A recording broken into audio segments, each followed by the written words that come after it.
あなたは最近、クローゼットの整理とかをしていてですね、春物とか秋物のコートってもう何年もまともに着ていないな、なんて気づいたことはありませんか？ありますね。その違和感というのは、決して気のせいではないんですよ。ですよね。気象データという冷徹な数字が、私たちの体感をはっきりと裏付けていますからね。はい。で、今日はですね、本日2026年3月12日付の最新のメモ、それから専門記事、あと市場レポートの束がここにあるんですけども、かなりの量ですね。そうなんです。今回のこの深掘りのテーマはズバリ、気候変動による日本の二極化です。2つの季節ですね。果てしなく続く過酷な夏と、あっという間に過ぎ去る短い冬。そう、それです。春と秋というグラデーションが消えつつある今の現状ですね。さて、これを紐解いていきましょう。はい、よろしくお願いします。今日お話しするのは、地球の未来を守ろうといったふわっとした話ではないんですよね。日本の不動産価値とかビジネスモデル、そして私たちが毎日囲む食卓を今この瞬間にも根本から書き換えている現在進行形の危機と転換についてです。そうですね。気候変動と聞くと、これまでは数十年後の未来に起こるかもしれない予測として語られがちでした。どこか他人事というか。はい。しかし、これらの最新資料を統合して見えてくる大きな視点というのはですね、何でしょ2026年現在、それがすでに私たちの生活基盤に直接的なダメージを与えているという厳しい現実です。う。なるほど。ただ、同時にここで重要なのは、これが社会の在り方や産業構造を劇的に変革する巨大なチャンスとしても扱われ始めている点なんです。チャンスですか？なぜこれが重要なのか。それは、この気候の激変に適応できるかどうかが、これからの企業や、ひいては個人の生存戦略そのものになっているからです。生存戦略。なんかちょっと大げさに聞こえるかもしれませんが、資料を読むと納得せざるを得ません。そうなんですよ。まず、信じられない変化が起きているのが不動産の世界です。ついこの間まで家やオフィスを探す時の絶対的な指標って、駅から何分かとか都心へのアクセスといった利便性でしたよね。それが不動産の常識でしたね。でも今その価値基準が熱ストレスからの解放と災害へのレジリエンス、つまり回復力へと大きくシフトしているんです。そのシフトは投資の動きの見ると極めて鮮明です。例えば、北海道の戦略的拠点化に関するデータは象徴的ですよね。北海道ですか？はい。かつての北海道は避暑地とか観光地という文脈で語られることが多かったですが、今は全く違います。はい、本州が連日40度近くまで上がる中で、ええ、30度前後で踏みとどまっている北海道の道央や道東エリア、つまり旭川、帯広、釧路といった場所がですね、企業のバックアップ拠点として需要を爆発させています。その通りです。資料を見て驚いたんですが、特に釧路はデータセンターの誘致にめちゃくちゃ有利に働いているそうですね。はい。データセンターというのは、膨大な数のサーバーが稼働しているため、常に冷却し続けなければシステムがダウンしてしまいます。そうか、熱が持ちますからね。本州の40度近い環境でこれを冷却するとなると、莫大な電力コストがかかります。しかし、冷涼な釧路であれば、外から空気を取り入れて冷却する外気冷房が1年を通して活用しやすいんです。なるほど。つまり気候そのものが巨大なコスト削減効果を生むインフラとして機能しているわけですか？まさにそういうことです。気温の低さが企業の利益に直結するんです。さらに千歳や苫小牧周辺ではラピダスのような次世代半導体の巨大製造拠点の進出も進んでいますよね。半導体工場も大量の熱を出しますし、膨大な水も使います。だから気候の安定性を求めた高度人材の輸入が進んで地価が上昇を続けていると。はい。そして、この現象は北海道だけに限った話ではないんですよ。と言いますと？本州でも同じことが起きています。標高800メートル以上の高原都市、例えば八ヶ岳山麓や知野、軽井沢といったエリアの価値が急騰しています。これも面白いデータですよね。これらはかつて一部の富裕層が夏だけ過ごす別荘地でしたが、今やエアコンなしで眠れる常住地として見直されているんですよね。そうなんです。夜、寝苦しさで目を覚ますことなく快適に睡眠をとれる価値が、なんと都市部の高級タワーマンションを上回り始めているなんて、ちょっと前なら信じられない話です。ここで興味深いのは、投資家たちや企業が単純な土地の利回りだけを見ていないという点です。ほう。彼らは今、その土地で10年後もエアコンのオーバードライブに依存しすぎず、かつ浸水せずに活動を継続できるかという、いわば生存確率を計算式に組み込んでいるんです。生存確率ですか。ええ、利便性という表面的な価値から、物理的な生存という根源的な価値への回帰とも言えますね。生存確率を計算する。確かに水害リスクへの警戒もこれまでになく高まっていますよね。そうですね。海面上昇や降潮、それに最近よく耳にする線状降水帯、つまり次々と発生する積乱雲が列をなして同じ場所に何時間も大雨を降らせる恐ろしい現象ですが、これによる氾濫リスクを避けるため、東京で言えば武蔵野台地の西側のような強固な岩盤を持つ内陸の広大が再評価されているとありますね。海抜が低くて地盤が緩い東側のエリアに比べて災害時のリスクが物理的に低いからですね。はい。さらに水の話で言えば、渇水リスクへの対応も見逃せません。福井県の大野市や長野県の安曇市のような自噴水や豊かな地下水を持つ自治体の話ですね。そうです。農業だけでなく、大量のきれいな水を使う精密機器や飲料工場の移転先として引っ張りだこになっています。水資源が枯渇すれば、どれだけ優れた技術を持つ工場でも稼働を停止せざるを得ないですからね。気候変動によって雨の降り方が極端になり、降るときは豪雨、降らないときは深刻な水不足という状況下で、安定した地下水は石油以上の価値を持ち始めているのです。リスナーのあなた、これって例えるなら気候をベースにした巨大な椅子取りゲームですよね。椅子取りゲーム、的確な表現ですね。音楽が止まる前にいかに涼しくて水没しなくて水が枯れない安全な椅子、つまり土地を確保できるか。企業も個人も今まさに必死でその椅子を探している状態なんです。まさにその通りです。そしてこの椅子取りゲーム、実は私たちが毎日口にしている食の世界でも全く同じように繰り広げられているんですよ。そうなんですよ。土地や工場が動くなら当然地面に根を張る農業や海で採れるものにも影響が出ますよね。資料を読んで愕然としたんですが、私たちが毎日食べているお米が今大変な事態に直面していると。はい。日本の主食である米ですが、記録的な高温によって致命的な影響を受けています。夜間の気温が下がらないことで、米粒が白く濁ってしまう白身熟類や、熱ストレスでひび割れる銅割米が多発しているのです。私たちが長年一番美味しいと信じて親しんできたコシヒカリのような伝統的な品種では、もはや今の日本の過酷な夏を乗り切れなくなっているんですよね。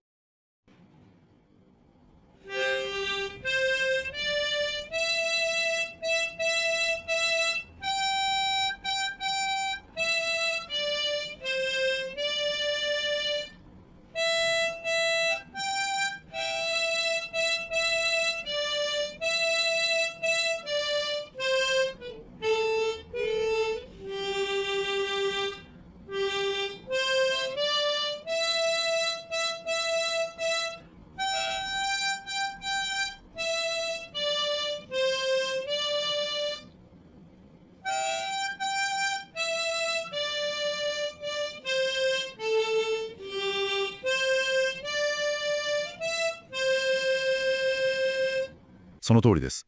そのため現場では、暑さに強い熊さんの輝きや虹のきらめきといった高温耐性を持つ新品種への信じられない規模での植え替えが進められています。品種だけでなく産地自体も大きく変わりました。今や北海道が日本最大の米どころとしての地位を盤石にしていますよね。かつては北陸や東北が米の代名詞でしたが、気候の北進に合わせて適地が完全に移動してしまいました。これ海の魚でも同じことが起きていますよね。はい。海の世界はさらに深刻と言えます。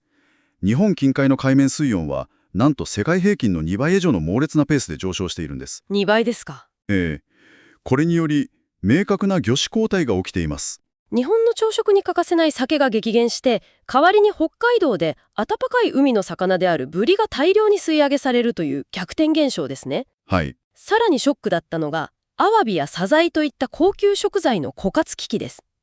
海面水温の上昇によって海藻が枯れてしまう磯焼けという現象が広がり、それを食べる貝類が育たなくなっていると。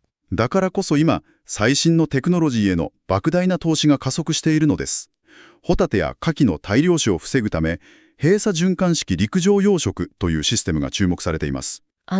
海を全く使わず、陸上に作った巨大なハイテク水槽の中で水を浄化しながら循環させて魚や貝を育てるシステムですよね。そうです。でも設備投資には途方もないコストがかかると聞きますが。おっしゃる通り、初期費用は莫大です。しかし、自然の海に頼っていては、赤潮や急激な水温上昇で一晩にして養殖していたものが全滅するリスクがあります。一晩で全滅。それは恐ろしいですね。はい。コストをかけてでも、海水温の影響を完全にコントロールできる陸上養殖に移行しなければ、もはや産業として成立しない水準に達しているのです。海で取れないなら環境を完全に隔離した陸で作るしかないという切実な決断ですね。そして果物やお酒にも限界が来ています。はい。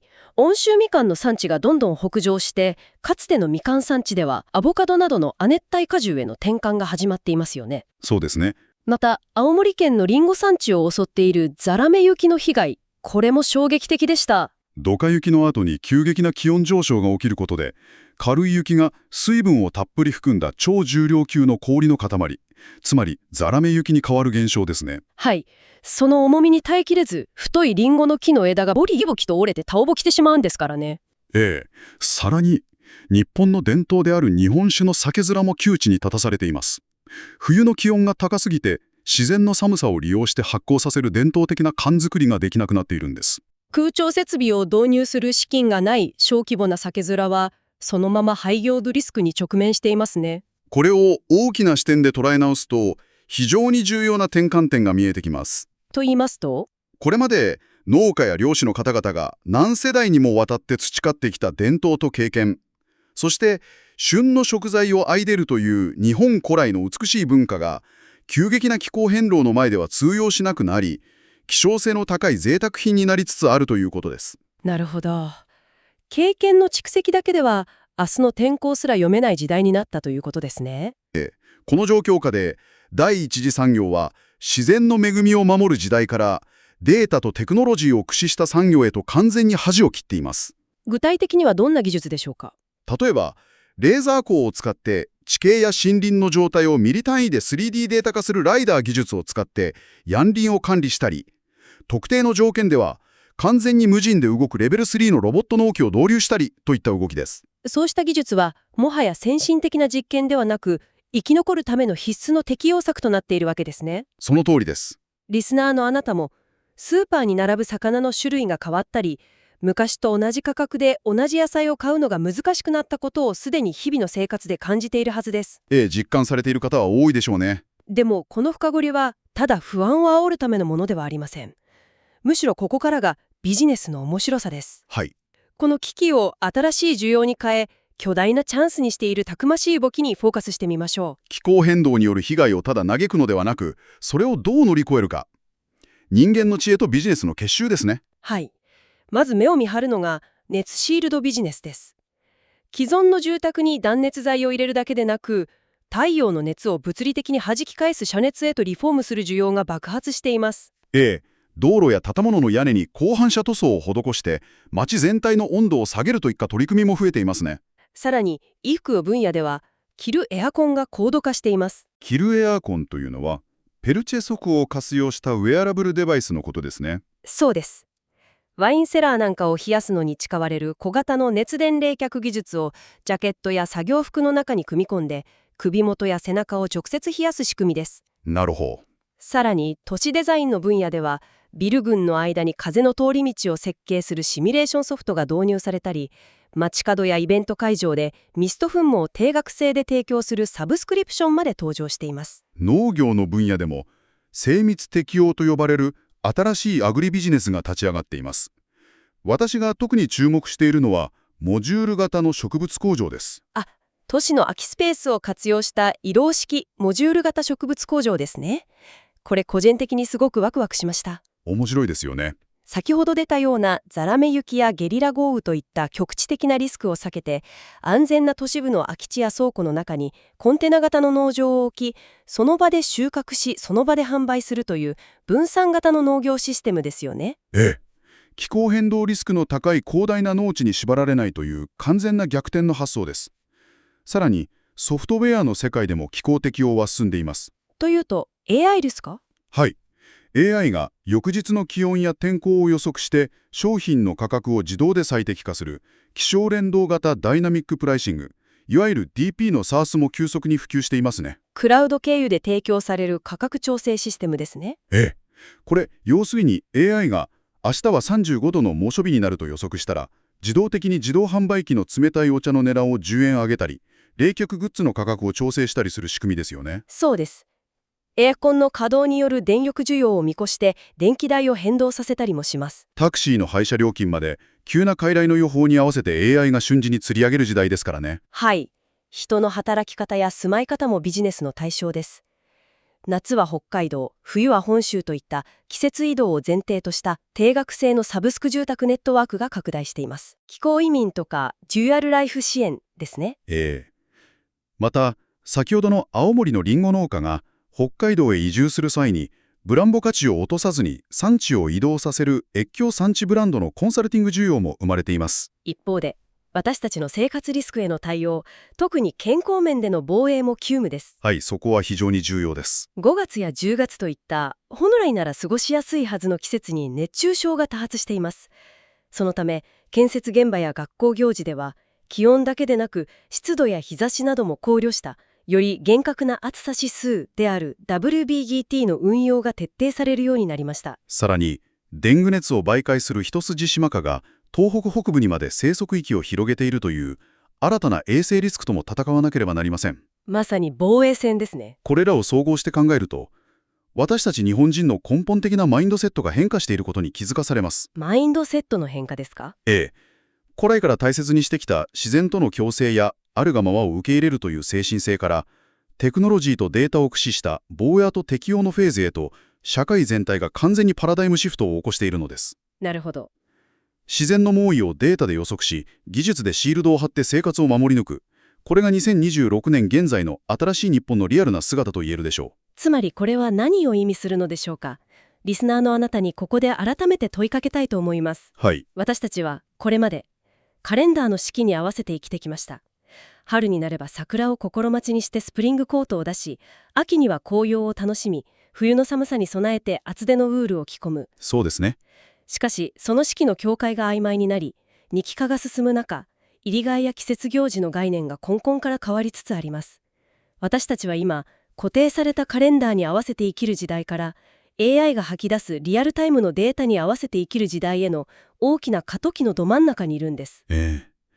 そこでリスナーのあなたに、ご自身の生活を振り返っていただきたいのです。はい。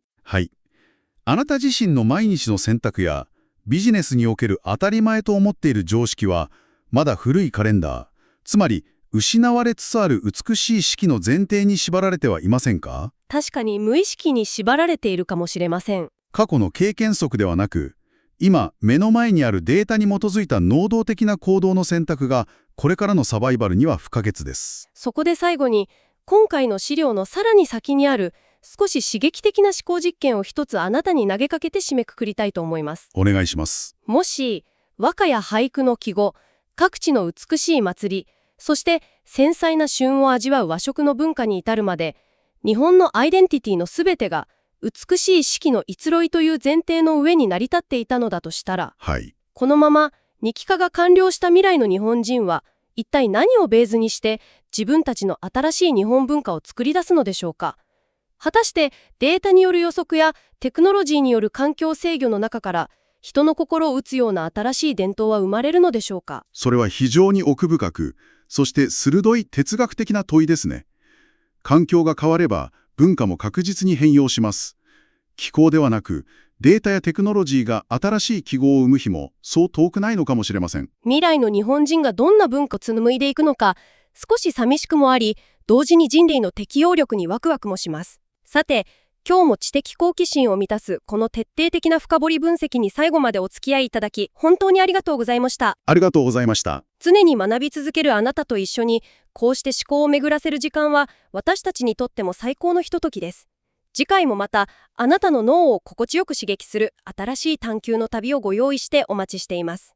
それでは、またお会いしましょう。